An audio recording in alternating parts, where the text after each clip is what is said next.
El ceremonial por Howard Phillips Lovecraft. Efficiunt daemones utque non sunt, sic tamen quasi sint, conspicienda hominibus exviveant. Lactancia. Me encontraba lejos de casa y caminaba fascinado por el encanto de la mar oriental. Empezaba a caer la tarde cuando la oí por primera vez estrellándose contra las rocas. Entonces me di cuenta de lo cerca que la tenía. Estaba al otro lado del monte, donde los sauces retorcidos recortaban sus siluetas sobre un cielo cuajado de tempranas estrellas. Y porque mis padres me habían pedido que fuese a la vieja ciudad que ahora tenía paso, proseguí la marcha en medio de aquel abismo de nieve recién caída por un camino que parecía remontar solitario hacia Aldebarán, tembloroso entre los árboles, para luego bajar a esa antiquísima ciudad en la que jamás había estado, pero en la que tantas veces he soñado durante mi vida. Era el día de invierno, ese día que los hombres llaman ahora Navidad, aunque en el fondo sepan que ya se celebraba cuando aún no existía ni Belén, ni Babilonia, ni Memphis, ni aún la propia humanidad. Era pues el día de invierno y por fin llegaba yo al antiguo pueblo marinero donde había vivido mi raza, mantenedora del ceremonial de tiempos pasados, aún en épocas en que estaba prohibido. Al viejo pueblo llegaba cuyos habitantes habían ordenado a sus hijos y a los hijos de sus hijos que celebraran el ceremonial una vez cada 100 años para que nunca se olvidasen los secretos del mundo originario. Era la mía una raza vieja, ya lo era cuando vino a colonizar estas tierras hace 300 años.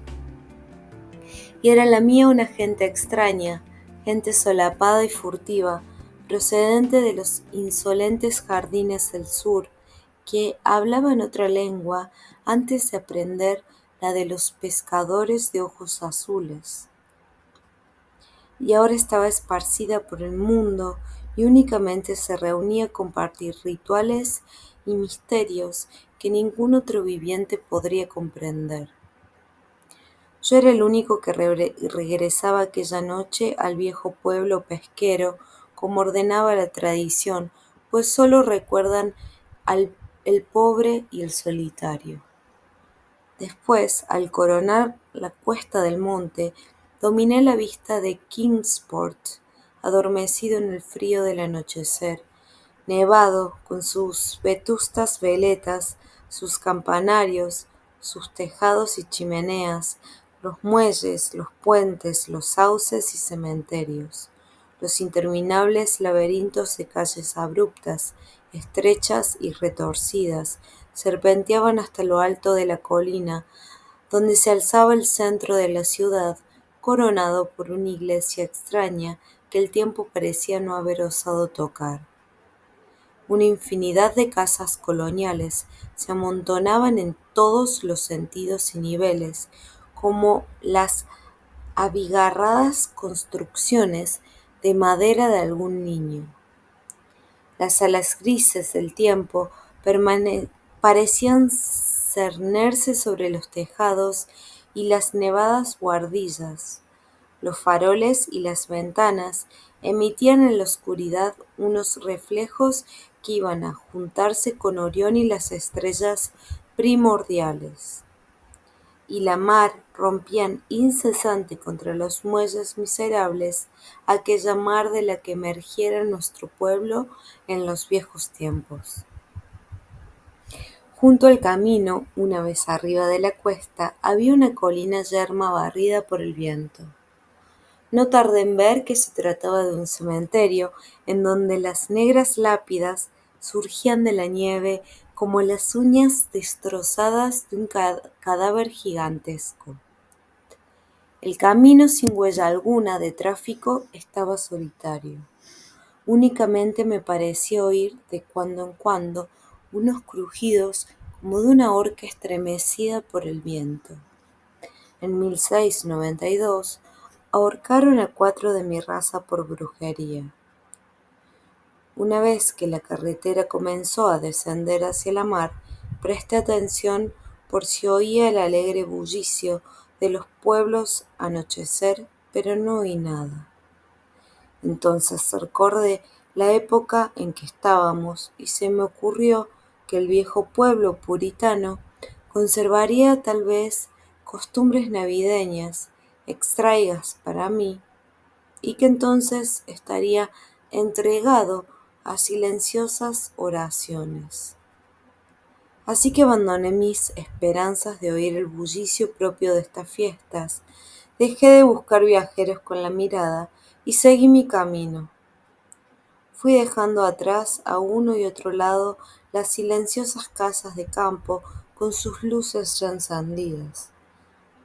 Después me interné entre las oscuras paredes de piedra en las que el aire salitroso mecía las chirriantes enseñas de antiguas tiendas y tabernas marineras, las grotescas aldabas de las puertas bajo los soportales brillaban a lo largo de los callejones desiertos, reflejando la escasa luz que se escapaba de las estrechas ventanas encortinadas.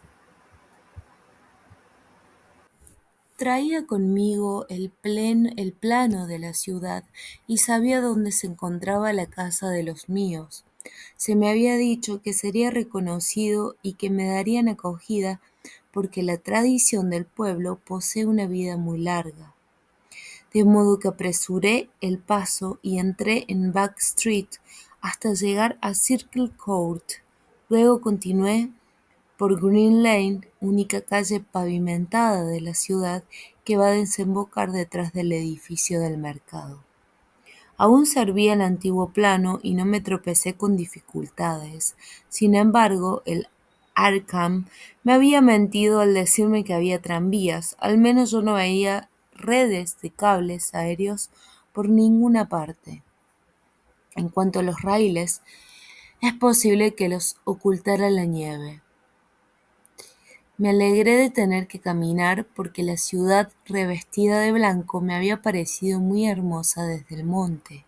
Por otra parte, estaba impaciente por llamar a la puerta de los míos, por llegar a esa séptima casa de Green Lane a mano izquierda, de tejado puntiagudo y doble planta, que databa de antes de 1650.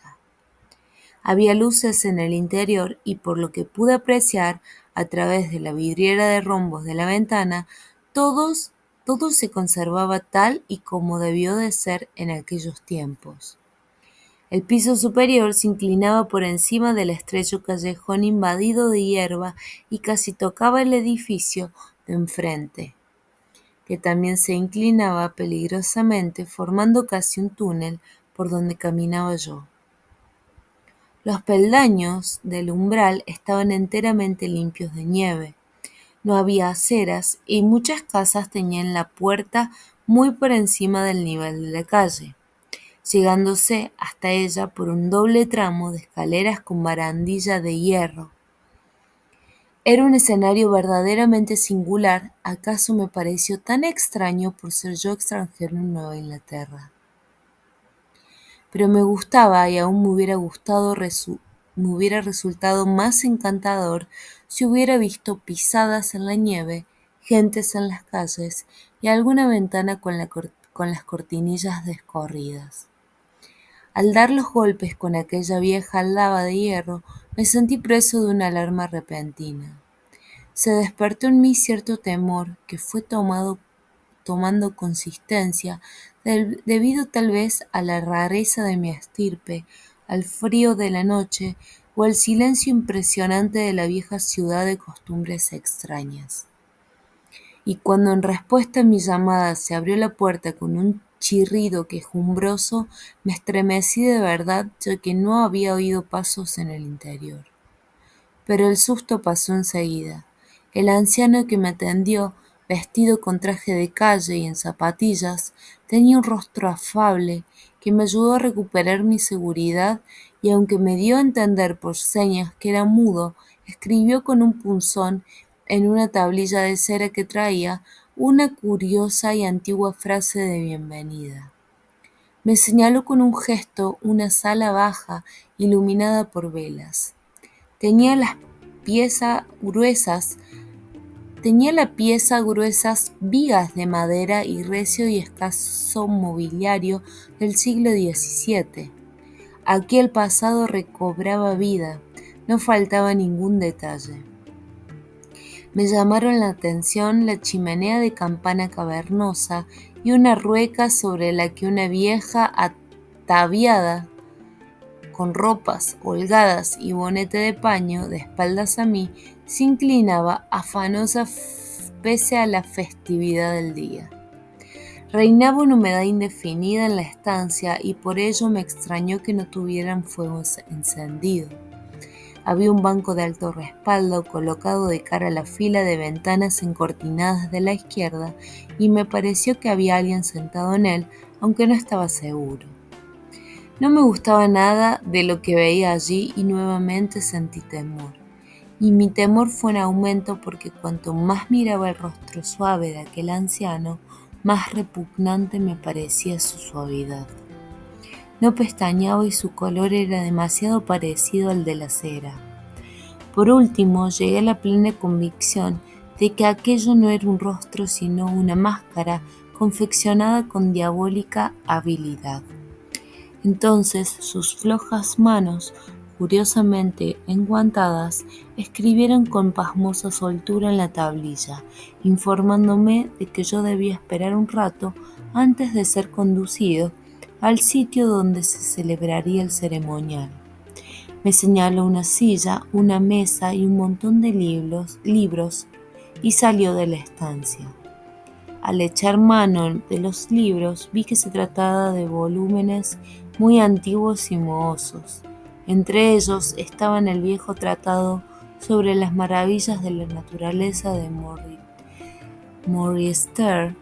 Morister, el terrible Sadducismus Triumphatus de Joseph Glanville, publicado en 1681, la espantosa Daemonotatreia de Remigius, impresa en 1595 en Lyon, y el peor de todos, el incalificable Necronomicon del loco Abdul al-Hazred, en la excomulgada traducción latina de Olasius Bormius.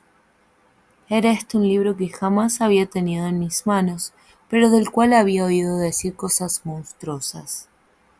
Nadie me dirigió la palabra, lo único que turbaba el silencio eran los aullidos del viento en el exterior y el girar de la rueca mientras la vieja seguía con su silencioso hilar. Tanto la estancia como aquella gente y aquellos libros me daban una extraña impresión de morbosidad e inquietud, pero puesto que se trataba de una antigua tradición de mis antepasados, en virtud de la cual se me había convocado para tan pequeña conmemoración, pensé que debía esperarme las cosas más peregrinas. Con que me puse a leer. Interesado por un tema que había encontrado en el Necronomicon, no tardé en darme cuenta que la lectura aquella me encogía el corazón. Se trataba de una leyenda demasiado espantosa para la razón y la conciencia. Luego experimenté un sobresalto al oír que se cerraba una de las ventanas situadas delante del banco del alto respaldo. Parecía como si lo hubiesen abierto furtivamente. A continuación se oyó un rumor que no provenía de la rueca.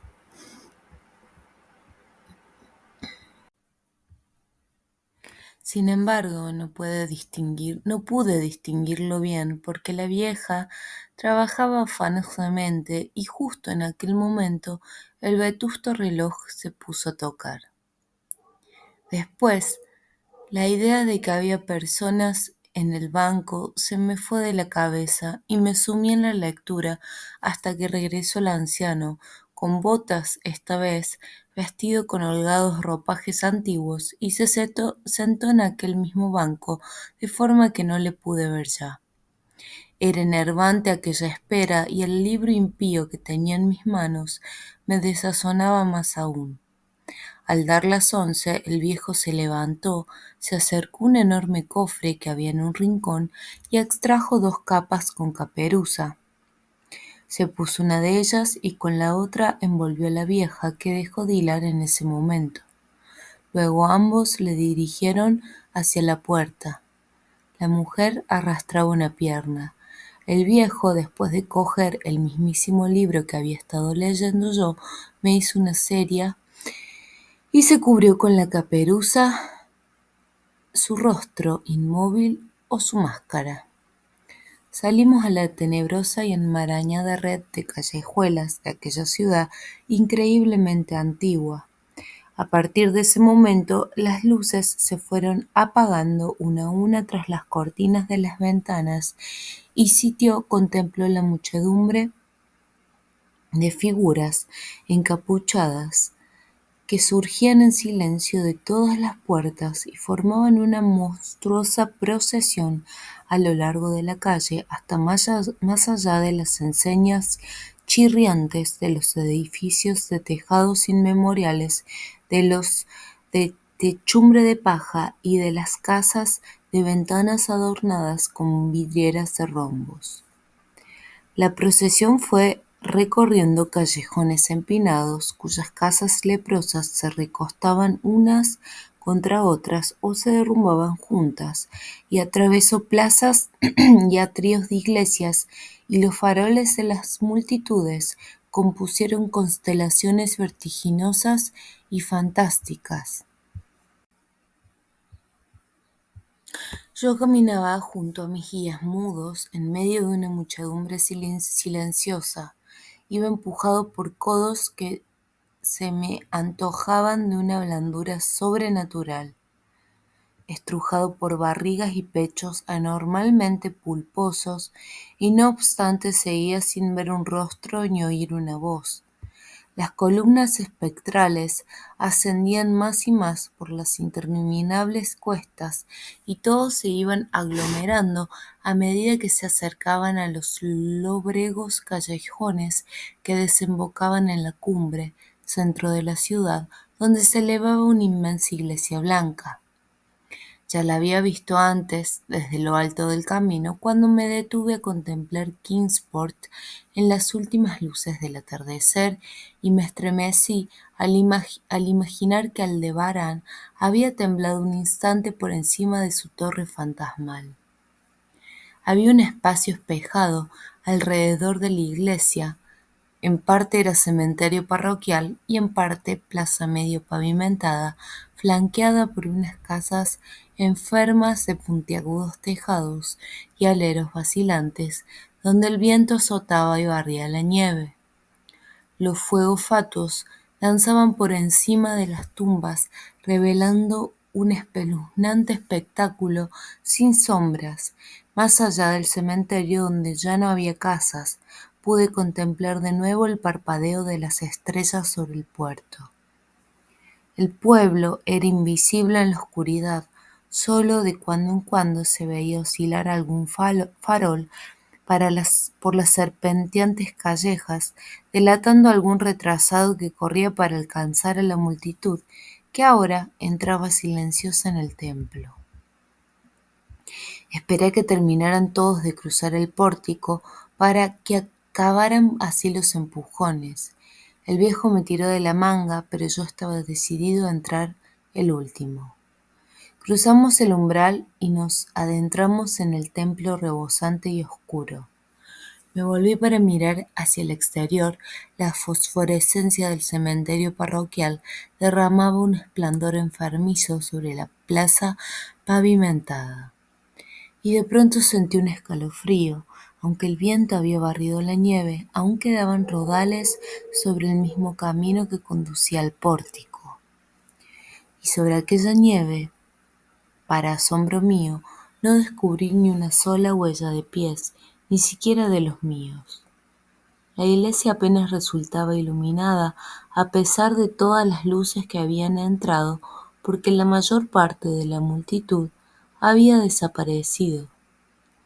Todos se dirigían por las naves laterales, sorteando los bancos, hacia una abertura que había al pie del púlpito, y se deslizaban por ella sin hacer el menor ruido.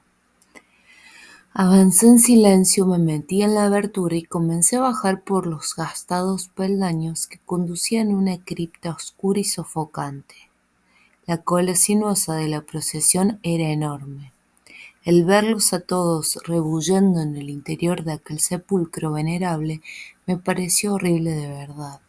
Entonces me di cuenta de que el suelo de la cripta tenía otra abertura por la que también se deslizaba la multitud, y un momento después nos encontrábamos todos descendiendo por una escalera abominable, por una estrecha escalera de caracol húmeda, impregnada de un color muy peculiar, que se enroscaba interminablemente en las entrañas de la tierra, entre muros de chorreantes bloques de piedra y yeso desintegrado.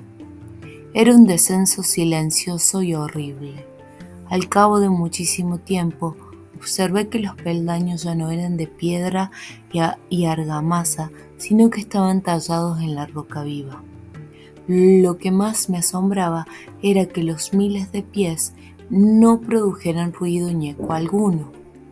Después de un descenso que duró una eternidad, vi unos pasadizos laterales o túneles desde ignorados nichos de tinieblas conducían a este misterioso acceso vertical. Los pasadizos, aquellos, no tardaron en hacerse excesivamente numerosos.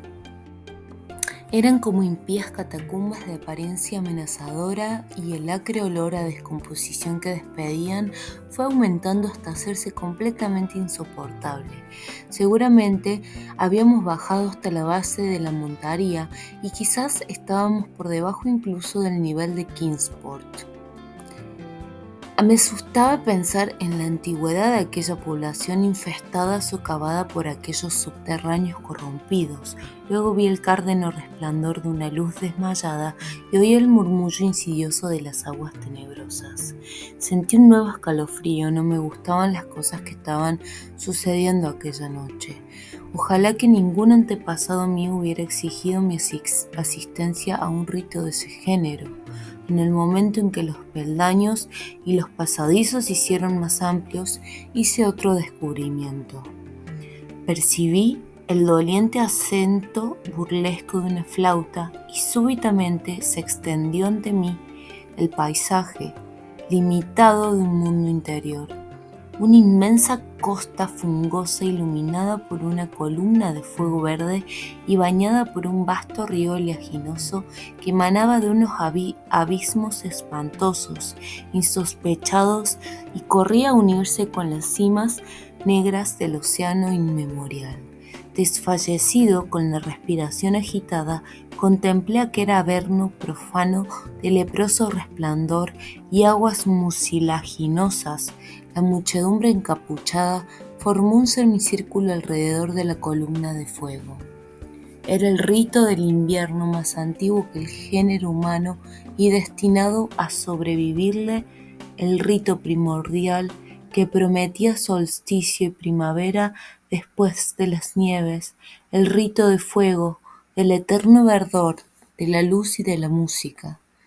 Y en aquella gruta estigia vi cómo ejecutaban todos el rito y adoraban la nauseabunda columna de fuego y arrojaban al agua puñados de viscosa vegetación que resplandecía con una fosforescencia pálida y verdosa, y vi también, fuera del alcance de la luz, un bulto amorfo achaparrado que tocaba la flauta de modo repugnante, y mientras tañía la criatura monstruosa, me pareció oír también unas notas apagadas en la fétida oscuridad donde nada podía ver. Pero lo que más me llenaba de espanto era la columna de fuego.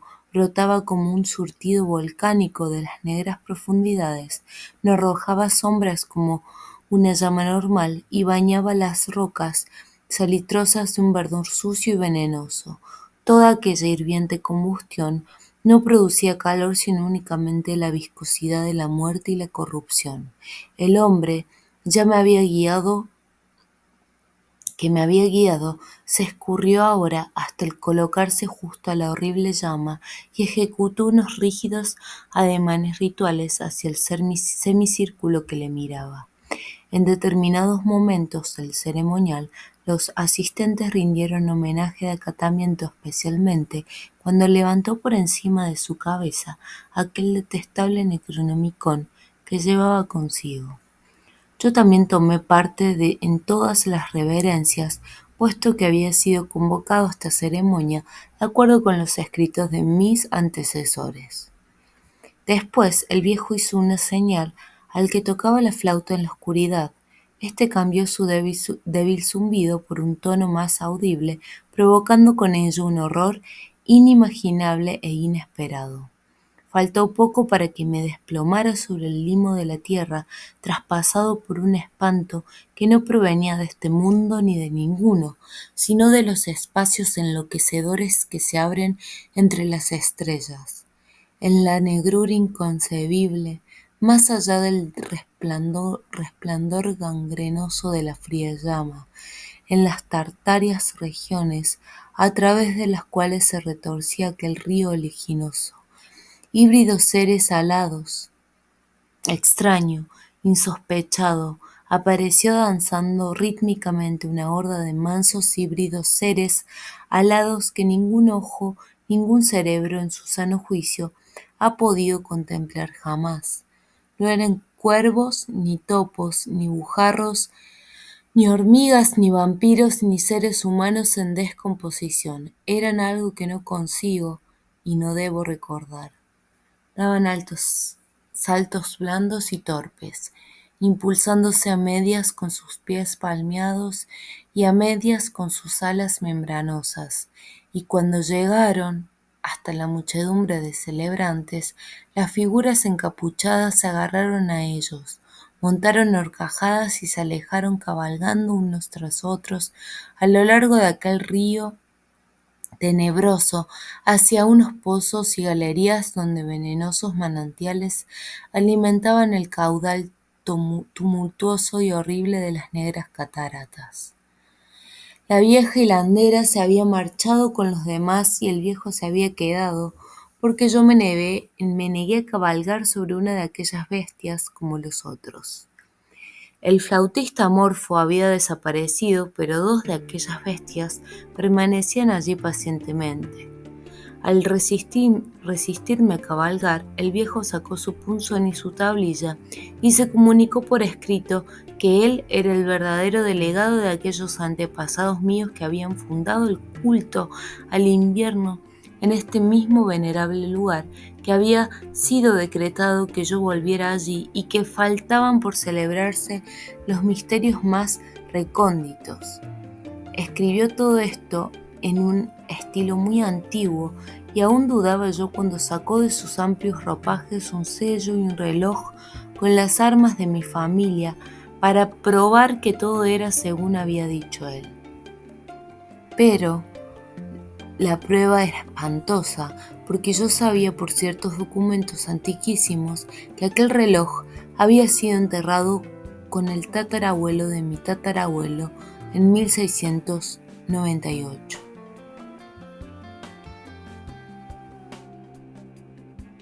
Al poco rato el viejo echó hacia atrás su capucha y me mostró el parecido familiar de su rostro, pero aquello me hizo estremecer porque yo estaba convencido de que se trataba solamente de una diabólica máscara de cera. Las dos bestias voladoras aguardaban y arañaban inquietas los líquenes del suelo y me di cuenta de que el viejo estaba a punto de perder la paciencia, Cuando uno de aquellos animales comenzó a moverse alejándose del lugar, el viejo se volvió rápidamente y se detuvo de suerte con la rapidez del movimiento. Se le desprendió la máscara que llevaba en el lugar correspondiente a la cabeza, y entonces, al ver que aquella pesadilla se interponía entre la escalera de piedra y yo, me arrojé al fondo oleaginoso del río, pensando que sin duda desembocaría por alguna cavidad en el fondo del océano. Me lancé en aquel jugo pútrido de las entrañas de la tierra antes que mis locos chillidos pudieran hacer caer sobre mí las legiones de cadáveres que aquellos abismos pestilentes ocultaban. En el hospital me dijeron que me habían encontrado en el puerto de Kingsport, medio helado al amanecer, aferrado a un madero providencial. Me dijeron que la noche anterior había extraviado por los acantilados de Orangeport, cosa que habían deducido por las huellas que encontraron en la nieve. No hice ningún comentario. Mi cabeza era un caos. Nada encajaba con mi experiencia de la noche anterior. Los ventanales del hospital se abrían a un panorama de tejado de los que apenas uno de cada 5 podía considerarse antiguo. Las calles vibraban con el estrépito de tranvías y automóviles. Me insistieron en que esto era Kingsport, cosa que yo no pude negar. Al verme caer en un estado de delirio, cuando me enteré de que el hospital se encontraba cerca del cementerio parroquial de Central Hill, me trasladaron al Hospital St. Mary de Arkham, donde me atenderían mejor. Me gustó en efecto porque los médicos eran de mentalidad abierta y aún me ayudaron, ya que gracias a su influencia pude conseguir un ejemplar del censurable Necronomicon de Alhazred, celosamente guardado en la biblioteca de la Universidad Miskatonic. Dijeron que sufrí una especie de psicosis y convinieron en que el mejor sistema de alejar las obsesiones de mi cerebro era provocar mi cansancio a base de permitirme ahondar en el tema. De esta suerte llegué a leer el espantoso capítulo aquel y me estremecí doblemente, puesto que no era nuevo para mí. Lo que contaba lo había visto yo, dijeran lo que dijesen las huellas de mis pies, y era mejor olvidar el sitio donde lo había presenciado. Nadie durante el día me lo hacía recordar, pero mis sueños son aterradores a causa de ciertas frases que no me atrevo a transcribir. Si acaso citaré únicamente un párrafo, lo traduciré lo mejor que pueda de ese desgarbado latín vulgar en que está escrito. Las cavernas inferiores, escribió el loco Alhazred, son insondables para los ojos que ven, porque sus prodigios son extraños y terribles. Maldita la tierra, donde los pensamientos muertos viven reencarnados en una existencia nueva y singular, y maldita el alma que no habita ningún cerebro. Sabiamente dijo Ibn Shakabad: bendita la tumba donde ningún hechicero ha sido enterrado, y felices las noches de los pueblos donde han acabado con ellos y los han reducido a cenizas. Pues de antiguo se dice que el espíritu que se ha vendido al demonio no se apresura a abandonar la envoltura de la carne, sino que se va e instruye al mismo gusano que roe, hasta que de la corrupción brota una vida espantosa, y las criaturas que se alimentan de la carroña de la tierra aumentan solapadamente para hostigarla y se hacen monstruosas para infestarla. Excavadas son secretamente inmensas galerías donde debían bastar los poros de la tierra, y han aprendido a caminar unas criaturas que solo deberían arrastrarse.